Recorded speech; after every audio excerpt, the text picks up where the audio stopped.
We have all made sacrifices and suppressed who we are. It is not a choice. It is a duty. I got the impression that the royal family members are merely actors in a scripted TV soap opera. Yeah, you got it. They're directed by the government, the public, or their household managers. And is that a fair assessment for you as actors? Yes, I quite like that. Do you know what I mean? We have Yes. to do what they're told. And No, I do think there's Like a lot actors. less of agency, is that a word for that? They don't Yes. have, they're much less freedom than I thought they would have. Yeah. And that a lot is determined by the civil servants and making their best Rules judgment. and- Rules, yes, so yes. many rules. Restrictive. Yes, I Yeah. wouldn't want to do it. No. It's much more fun being an Playing. actor playing the... Pretending. It's the same. You're pretending. No. Aren't they pretending? We're pretending. Well, they probably No, they have put to a do- level of pretense, and there's a level of, well, it's just a facade that they have to wear.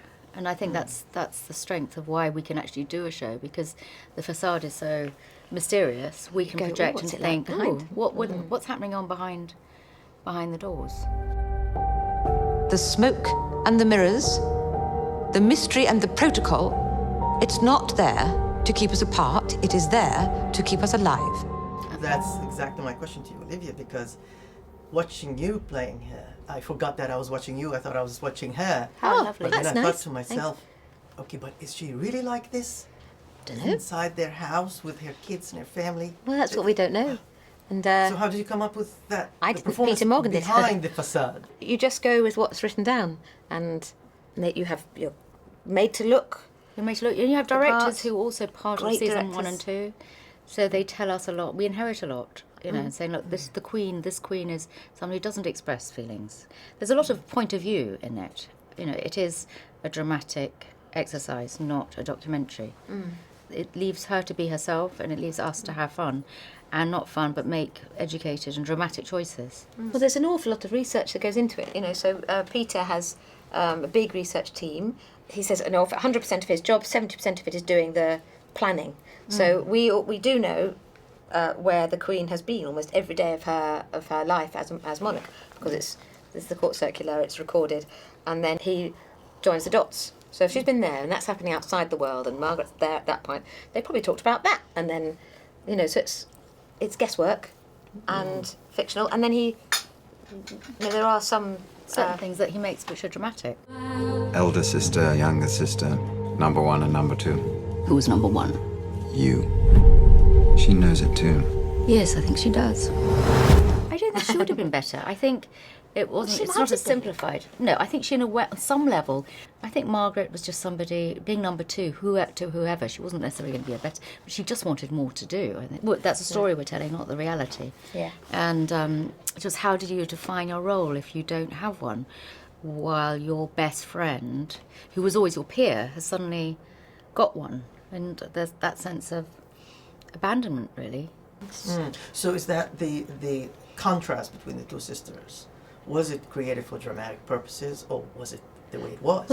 I think the sibling rivalry is accentuated because it's a fascinating subject that everyone can relate to, whether you're royal or not. whether you have a sibling or not, and whether you have a I suppose, sibling or you don't, and your identity and how much it's determined because of your brother or your sister and where you are in a family. And when I spoke to the friends, they said they felt that there was a lot more, which in fact we're doing now in this season of 3 and 4. It was a real affection and a real respect, and that Margaret, she didn't mind so much about being number 2. But she minded being short, apparently, somebody said. Yes. But this is somebody's opinion. One person who did know her very well, but said she had a real complex about being short. There's a lot of conjecture and there's a lot of dramatic. That he's making a thing which is a drama that we can all relate to, whether we're royal or not. Everybody has a middle-age crisis. I mean, not everybody, a middle-age crisis. Like, what's his name? Philip. Yeah. All of you on Best Behaviour. It's a documentary film.